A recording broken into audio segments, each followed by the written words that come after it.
With startups in the recent fields like water meters, it is the requirement, as Indurka sir was telling.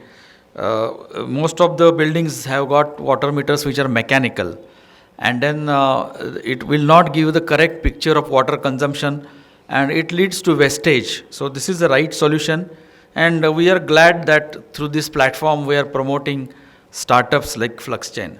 Now our next speaker is Dr. Bhaskar Kura. So I will give a brief introduction of him. So Dr. Bhaskar Kura is an emeritus professor of civil and environmental engineering at the University of New Orleans, UNO. At UNO, he served as the chairman of the Civil and Environmental Engineering Department, Associate Dean of Engineering, and Director of the Maritime Environmental Resources and Information Center. He currently serves as president of I2Care Incorporated, a Texas corporation in USA. At present, he is giving this presentation from Poland. So we are really having presentations from across the globe, from Sweden to from Poland, and we are also going to have from Canada. I am glad to say that our foundation, Prakruti Research Institute of Prakruti Foundation, as well as Prachi Services INC, has got MOU tie-up with the I2Care Incorporated, Texas. In addition to air quality improvement projects, he is working on waste to energy, carbon sequestration, and renewable energy projects in India, the Middle East, and USA. He has collaborations with technology and business partners in a dozen countries, which he aims to utilize in promoting sustainability through large-scale and purpose-driven projects. So now I request him to deliver his presentation on air pollution control strategy for Mumbai. So as you all know, the air quality of Mumbai is also deteriorating. Earlier we used to say Delhi is the worst as far as air pollution is concerned. But in the month of November, the air quality of Mumbai was worse than that of Delhi. So he is an expert in air pollution, and he will tell us what strategies we should follow to control, improve the air quality of cities like Mumbai and Delhi. So over to you, Dr. Bhaskar Kura. Thank you, Mukund. Appreciate that. I hope everybody is able to hear me.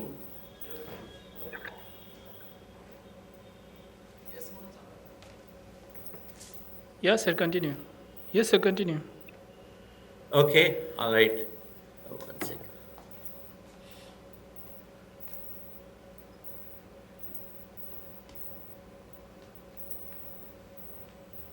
Okay, greetings from Poland. As he said, Mukund said that I live in Texas, but I'm visiting Poland, and it happened to be tomorrow I'm leaving. Today I was supposed to leave, but then I changed to tomorrow so that I can attend instead of being in the plane. This is my outline. I just want to talk on three major categories: the air pollution challenges in Mumbai and any urban areas, whether it is India, China, or United States. And now the innovation in IT and how the sensors and artificial intelligence and machine learning can be applied to air quality improvements. Much of my discussion and dream, I would say, to work in Mumbai and in other cities. I have quite a few slides and concepts based on my experience, in this area, and then how international collaboration may be used to promote these projects. So, just to give a quick, many of you are looks like environmental majors, but and then working in water and wastewater and solid waste. I'm sure there are some some members in the audience that are familiar with air quality concepts. But why is it important to understand the air pollution levels in urban areas? And then why do we have to control? So everyone knows the health impacts is the big thing. So the emissions that are important in any urban setting, and then these emissions come from where? Basically, the population. More people live in an urban area, more emissions exist, and then unfortunately, that's where the impact is. So more number of people in Mumbai, so emissions are directly proportional to population because of transportation and then goods and services that we consume. So all these emissions disperse in the environment, and then we are exposed. We are exposed to ambient air concentrations as well as these indoor concentrations. And then once you are, on an average, an adult inhales about 20 cubic meters of air. So you are consuming these, like drinking water with some contaminants. You are basically consuming these pollutants, whether it is particulates or organics and then heavy metals. You are consuming them, and then so the cumulative effect is like Mumbai, like a city with large population. Everybody is being exposed to these contaminants. So if you look at the total impact on Mumbai, then many people are have reduced life expectancy and then cancer and non-cancer effects. So in United States, the air pollutants are divided into two categories: criteria pollutants, for which ambient air standards exist, and then other categories, hazardous air pollutants. They do not have ambient air standards because the idea is to eliminate them completely. Because even a small quantity of hazardous air pollutant in the air is expected to have considerable health impact. So I think in India, much of research has been done on fine particulates, PM10, PM2.5, SO2 NOx, and maybe carbon monoxide, ozone, I believe. But I think we still, hazardous air pollutant monitoring, as I understand, is limited. I know many of my friends in IIT Kanpur and IIT Kharagpur and other places are making efforts to monitor, and then I believe in Delhi that we do have a monitoring station. I still have to go visit one of these days. So I don't have as such the data because I'm not working in India day-to-day basis. But I reached out to my friend Dr. Mukesh Sharma at IIT Kanpur. So he shared this slide with some emission inventories for Mumbai city. But the focus is not giving you the numbers, but talking about the concept, how we might be able to improve Bombay cities, Bombay or other cities, air quality. So another slide, mainly exposure pathways, how people get sick. Even though inhalation is the one direct pathway, air contaminants also enter your body through various other mechanisms. Food, the drinking water that has deposition of air pollutants into it. So this picture kind of explains, the various pathways that one can get sick from air pollutants. And then broadly, as I said, the two types of health effects, they're divided into cancer and then non-cancer. Cancer effects are computed by air quality scientists using a number called unit risk estimate. It is defined as the lifetime risk of excess cancer resulting from a lifetime exposure to an average air pollutant concentration of 1 microgram per cubic meter. And as you know, that some pollutants do cause cancer, but some do not cause cancer, but then they have other impacts: impact on respiratory system, central nervous system, heart and kidney, and so on. And then to estimate non-cancer health risks, then one uses a reference concentration. And then I'm not going to go into the details, but I thought I'll just quickly mention. And then in the United States, everybody's much deep research is going on cancer resulting from exposure to hazardous air pollutants. And then I get involved in as an expert witness when there is a fight between chemical companies and then refineries and then affected communities. So the purpose of this slide is to reiterate that not all pollutants are same. For example, the unit risk estimate is a measure that tells you how potent each pollutants are. For example, if you see benzene, there is one URE value I listed in the second column, and then so that if somebody is exposed to that concentration, you have one cancer probability. So the third column kind of explains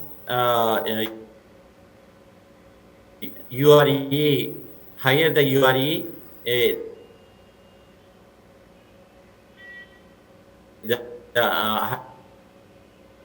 higher the cancer impact.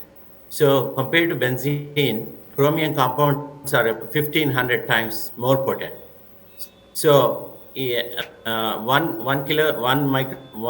microgram per meter cube of so it's just take, I know in 20-minute time I'm not going to be explaining all details, but just know that not each pollutant has the same impact in terms of its ability to cause cancer.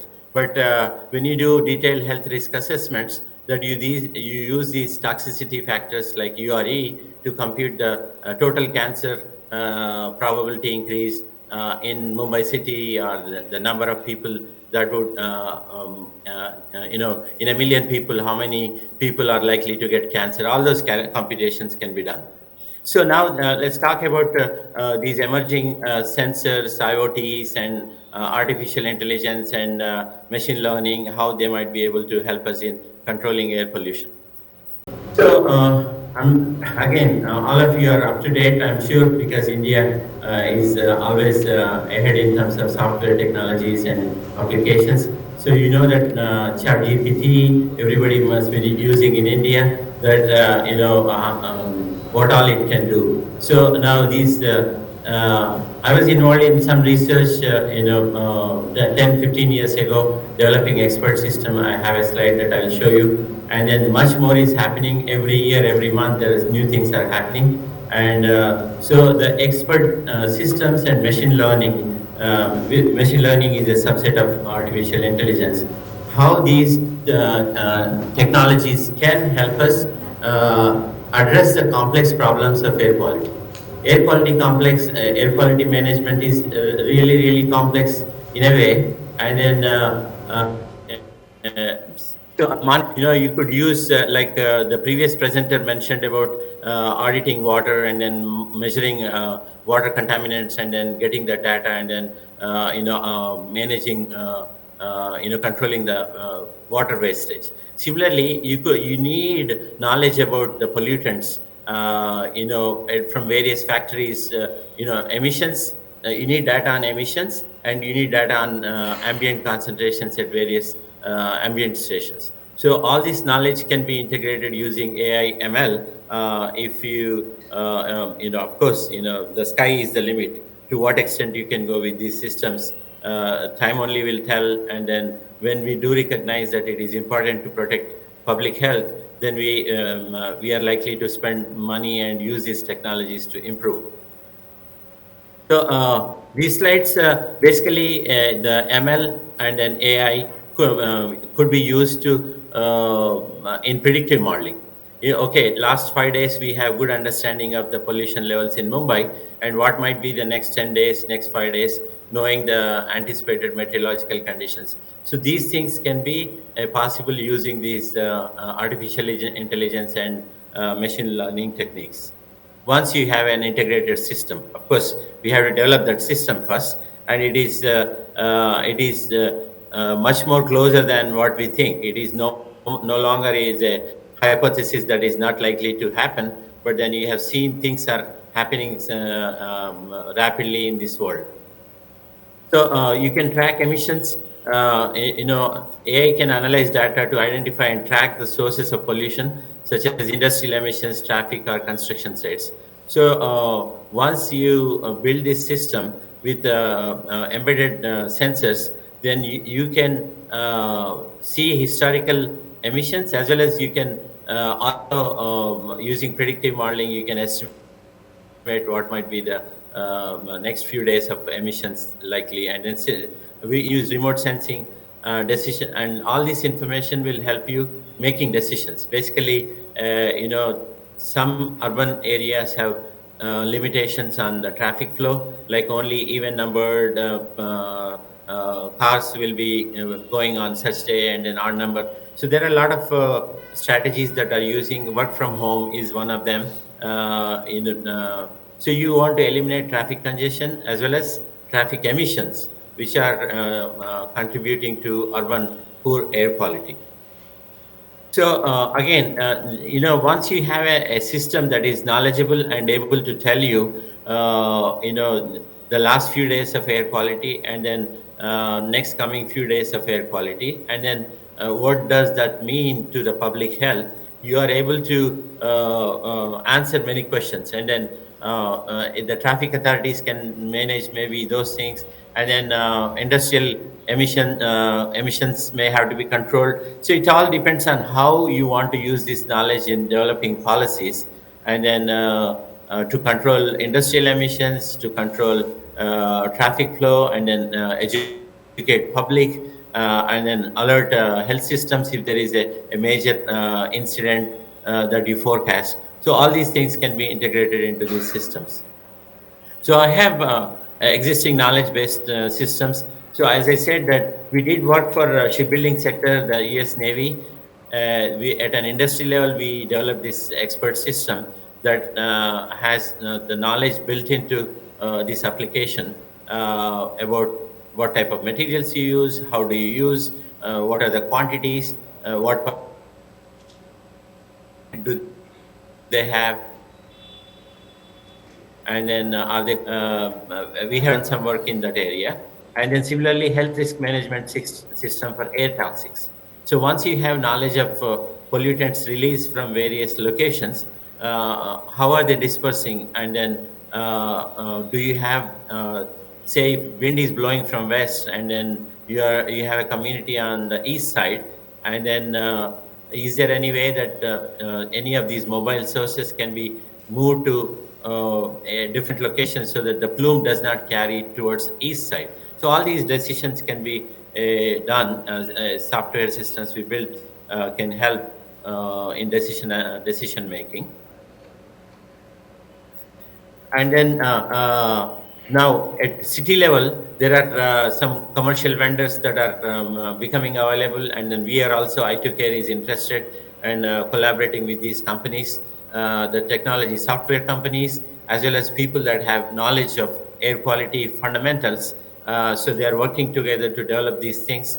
So putting everything on a common platform, so that each item feeds helps you in a if there are 10 different things that are going on in managing air quality, so you need interaction between these 10 actions that you're expected to do it. So for example, this slide has many things. Number one is you need air emissions inventory. Then once you have that, then how they disperse in an environment like Mumbai geographical condition. Then you want to know how people are going to get sick, what are the levels of sickness, and then you also want to know get the data on. So it is. I know within 20 minutes of time, 25 minutes of time, I cannot explain everything on this slide. This slide I can talk for about 45 minutes by itself. But the idea is I wanted to bring some concepts and then share this presentation with you, to invite collaboration with the Indian consulting companies and then the researchers, so that together we can accomplish many things. Because each one brings certain talent, skill, credibility to the table. So working together, we can definitely solve these problems in Mumbai and Delhi. It's not easy job, but somebody has to start. And then benefits of these systems: fully integrated systems increase efficiency, saving time and money. Multimedia support. You can also do other things like not only air, but you can address other things. So as I said, that having everything in one place eliminates a lot of inefficiency, and automation increases productivity and accuracy. So now these systems are supposed to get information of emissions from all sources once correctly configured. If Mumbai port has some emissions that are the vessels coming from there, that can be done. And then emission calculations, the software already has the data on how to calculate based on those things. And then air dispersion modeling, again, it is the rules are already put into the application, so it computes what's the air quality in Kolaba or Kalyan or here and there. So and then you can also use it on a display on a GIS and then geographical systems. And real-time forecasting, then if in case even an accidental releases or ambient, you can predict how the plume is moving and so on. These are taken from some other cities and some other places, but this can be done for Mumbai as well. And then air quality monitoring station module, where you can display the wind directions and then wind roses, etc.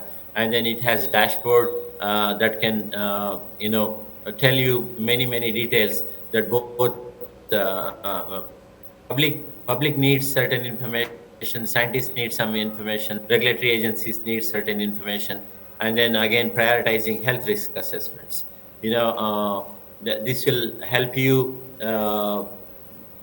understand and then make right decisions, because money is limited, so you want to invest into right activities. So that is the idea of these systems. Globally every year due to air pollution, and it is a mind-blowing number. 7 million people that die around the world every year. So it's not a problem, it is a huge problem, and then we don't even realize.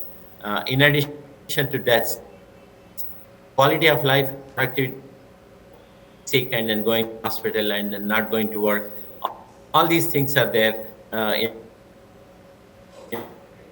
because of this air pollution. So collaboration is essential to tackle this vast challenge. Research and development can be accomplished so much faster with innovation in sensors and artificial intelligence, machine learning, and then bringing 10 handful of researchers from these top school IITs and consultants, and then some external entities from international experts. If you bring them together, we can definitely put together these tools to address air quality problems for Mumbai, Delhi, or any other city in India or everywhere. So I think collaboration is a key, and then to do it efficiently and smartly and in a timely fashion. So thus, I2Care invites collaboration to solve air pollution problems in Mumbai and other Indian cities. And then I'll leave my contact information on the last slide. You can reach out via email that displayed on this slide. And so it's a presentations. It's basically concepts on how we might approach to solve these urban pollution in Mumbai and in other cities. And then based on my experience for the last 30 years, 35 years in air quality, my research in the United States, working with the United States Navy, EPA, state agencies, and other countries. So with that, I leave some time for questions. And then if I'm not able to answer some of these because of the time restrictions, I'm happy to, later.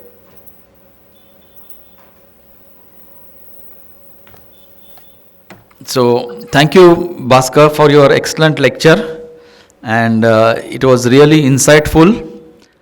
And basically, we are looking forward to improve air quality of cities like Mumbai, and definitely your collaboration and cooperation will be required. And together we already have collaboration, and we can apply for projects, and BMC and other agencies like Ministry of Environment and Forest, we will do some projects, and we will suggest recommendations so that basically the air quality of Mumbai should improve, because in the month of November the air quality of Mumbai was worse than that of Delhi, and a lot of children are dying.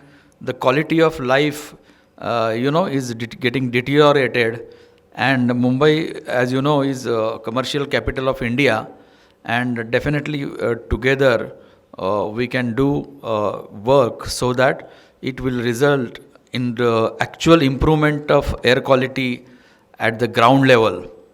So thank you very much. Because of the paucity of time, we can't take questions. So whatever their questions are there, I will pass on to you by email. Thank you very much.